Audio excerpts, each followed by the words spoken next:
What's going on, everybody out there? Welcome back to another episode of Through Confusion. Today, we're going to be doing a reaction on gender theory. We're going to be going through a video from Judith Butler, who has written on this subject and gives some feedback. Joining me to discuss this issue, Joe Blow. You guys know him. Welcome back to the channel, Joe. Yeah, you know I'm about it. Ready to talk about this. Crazy stuff going on out there. So gender theory is something that's been taught in a lot of universities. As you can see, this reaction is from a UC Berkeley professor. And one thing it's just taken hold because it's a very deceptive type of thinking. It's a deceptive ideology and it plays on people's emotions. So I think it's important. We're going to watch this video, break down some of the clips from the video and give you guys a reaction of it. So let's get into it. Let's watch the first clip. At this point, I'm less concerned about whose theory is right and whose theory is wrong, because the assault on gender is also an assault on democracy. We have the power and the freedom to make more livable lives for ourselves, where bodies can be more free to breathe, to move, to love without discrimination and without fear of violence. So it's really interesting what she's doing here, because immediately she takes it off of the logical conclusion, right? It's not about what this person says. It's not about what that person says. And so you shift your mind into an emotional state. And then after you get to this point, she now takes this emotional thing that you're having and it turns, this is an attack, right? This is an attack on gender. And so using these words like that makes it more aggressive. So what do you think about her using this term, attack on gender? Yeah, it's really interesting what she says here, because you think that the person who's being in the attack and the person who's being in defense, the people who are moving forward with the ideology, that's the people doing gender theory. The people who are staying the same, the conservative people, they're not attacking, they're defending. And so the attack on gender, she totally switches it. The attack on gender that's happening right now is the attack on the fact that there are only two binary genders. And the attack is that, no, there's not. There's all these other genders, and if you don't fall in line, you're going to get canceled. Or even your kids taken away. Totally. So crazy how they just twist that. And so once they play on these emotions, then they take in this method to make it seem like we're hindering the freedom of the world. But not all choices are created equal. Some of them have consequences that are not very good for society. So maybe they should stop and think and talk about that to see if, oh, is this ideology, is this gender theory actually something that's useful, something that's relevant, or is it just useful in the here and now, in my feelings right this second? Because this is going to affect families, this is going to affect children, this is going to affect the next generation and the generation after that, and you need to think about all those things. This is a distinction that a lot of people have been making right now to just confuse the argument. So let's look at what she has to say. At the heart of these controversies is the distinction between sex and gender. What is that distinction? How do we think about it? Sex is generally a category that is assigned to infants that has importance within medical and legal worlds. Gender is a mix of cultural norms, historical formations, family influence, psychic realities, desires and wishes, and we have a say in that. So crazy how she does that. But immediately, right, you always get this distinction between sex and gender, right? Sex is one thing, it's, biological, scientific, but gender, it's this other thing. It's you can't really put your finger on it. And so it's so deceptive how they change the language, change the words to confuse people. And the point is taking this common word, gender, which we've all used, we know what it means, and now changing the definition to be something more nuanced, something you can't put your finger on, and detaching it from biological sex. It's the oldest trick in the book, man. It's just the swap-a-roo. We do this as kids. But the thing is if you can get people to take a word that they've used all the time and now redefine it behind their back when they're already familiar with the word, then you can say, hey man, this has been here all along. And it totally confuses people. The way she frames it in here is that biological sex is actually irrelevant to the whole entire conversation as a whole. It's only something that you need for doctors' notes and for legal reasons. And that's the only reason that biological sex is important. Yeah, and everybody knows that biological sex has everything to do with all those things. I mean, biological sex means what parts you're going to have. It means how big you're going to be. It means if you have estrogen, testosterone. It means if you're going to have a baby or you can't have a baby. It means all these things. And I think the biggest point is that our culture has developed around the fact that there is differences between men and women that are very, very evident. That you don't need anybody to explain that to you. That people can see that. And so to say that gender actually carries all these other areas, right, that she's saying there, that's just absolutely ridiculous. Because all those areas are influenced by the fact that you have a biological sex that makes you fit in those categories. It's so crazy how just a little bit of changing the words and pushing this argument, you get emotionally attached to this idea of like gender theory, and that this is the thing that is important and it's good and it's with the people. Okay, so now let's move on. She's going into this new argument that men and women, it's actually a repression of who you are to become this. So let's watch this clip. There was one other dimension of Rubin's work, which was, interestingly, psychoanalysis. She basically said, well, maybe there's a whole lot of repression going into becoming a man and a whole lot of repression going into becoming a woman, and that one of the things we have to do is to conform with existing gender norms, is to rule out all those possibilities of being, feeling, doing, loving that don't line up with the gender norms that are governing our lives. So she's pushing this idea that it's a repression of your inner desires to do this or to do that, to actually hone in to your specific gender role as a man or a woman. And she's painting this as like it's a bad thing to repress all of your desires for this or that you can't be all of them because this society is so oppressive and it's trying to hold you down, which it's just so not true.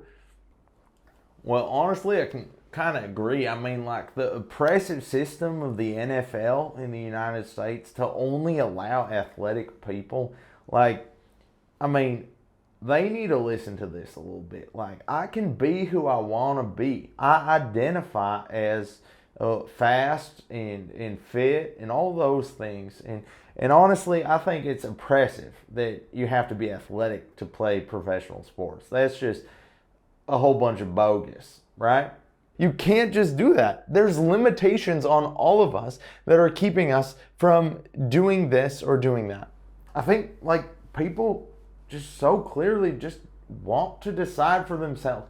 They don't want to have God or any other person tell them how to live their life. And it's a really sad thing because it's like, dude, he's the creator of the universe. He made you.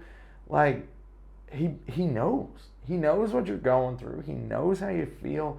And he created you this way. Like, don't get your panties all up in a wad over that. Totally. And now she goes on to this next area. It's called performative action. And I really want to break it down because I think it has a lot to do with how the gender theory movement, actually a lot of these ideologies that are happening right now, how they work, how they gain their strength.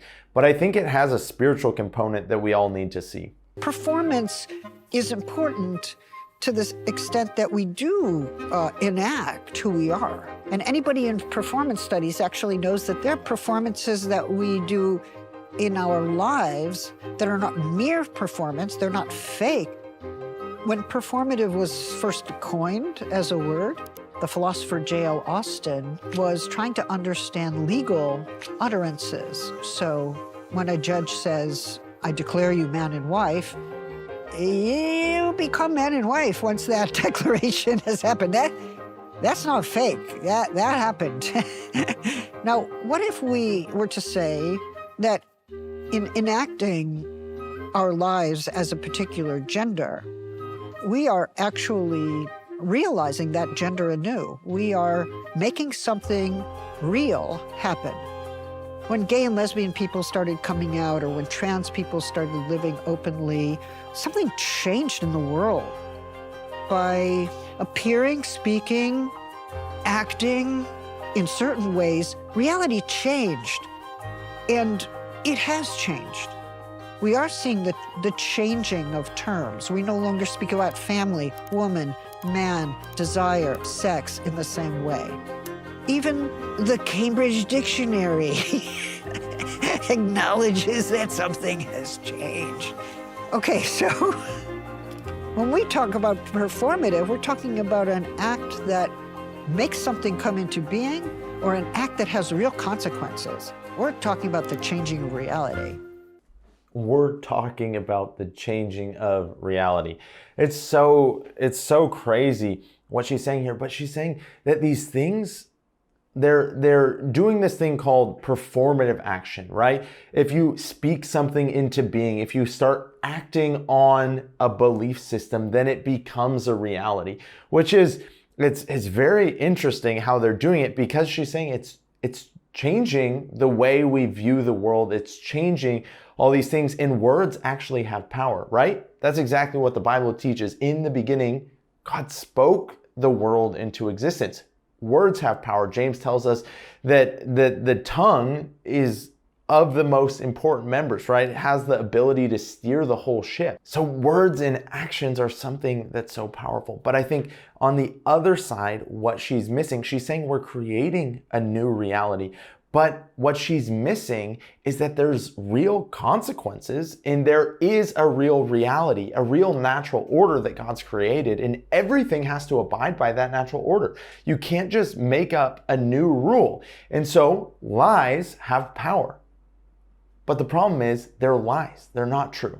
Yeah, no, that's so true. That's so true. And it's like people are just living in this, trying to create this other reality. This is so much of the woke stuff that's going on right now, is people are trying to create their own reality. And they say, if I say it and you say it to me, right? If you tell me my correct pronouns, if you say this and you affirm that in me, then that makes it reality.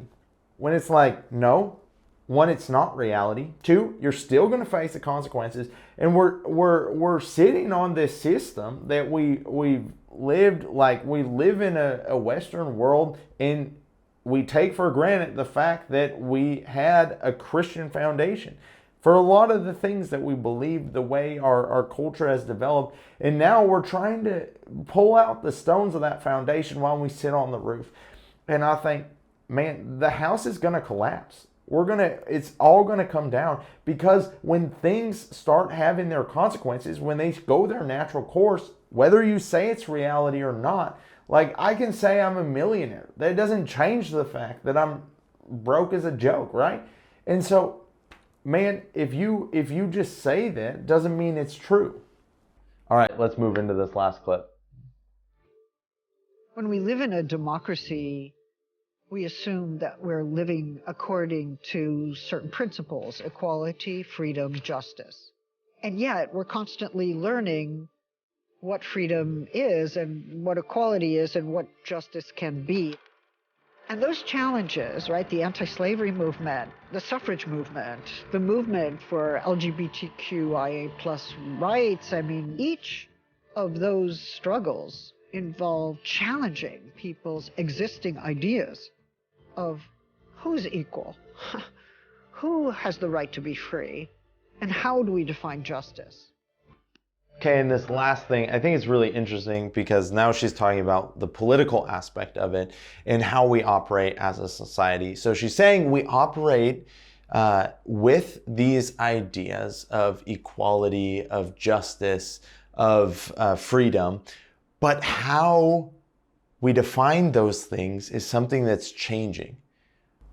Yeah, and I think it has a basis or a reality as things develop, as we understand it, as we apply those things to our situation. But the fact of the matter is that all these things actually have a definition, right? They've been defined in history, and now we're rewriting those definitions to try and include something else.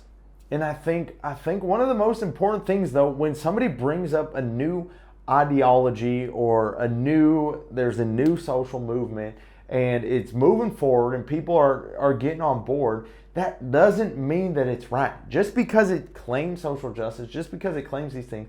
And so people are just assuming that, like, if you picket it and you're standing for it, then you're good and you're doing the right thing. When really, like, there have been many movements where mass groups of people have been going towards it, and then they realize, oh, this wasn't a very good movement to be a part of. And so I think people need to be warned. Like, just because it's new and just because it's the thing, people are going to wake up and realize what's going on 3 years down the road, realize there's consequences. And that's exactly what I think people are seeing. Yeah, and I think Nazi Germany is a great example of this, because this was a social movement that we all look back and we clearly say this isn't a good movement. And just because you champion a flag of social justice or victimhood or any of those things doesn't actually mean that it's a good thing to fight for. So I just think, be aware of those things. Be aware of that. Just because they're saying that it's the new thing and it's a social movement doesn't mean it's good. Thank you guys so much for watching. If you guys like more of this content, subscribe to the channel, like the video, and share it with somebody who needs to hear it. God bless you guys. Have a great week.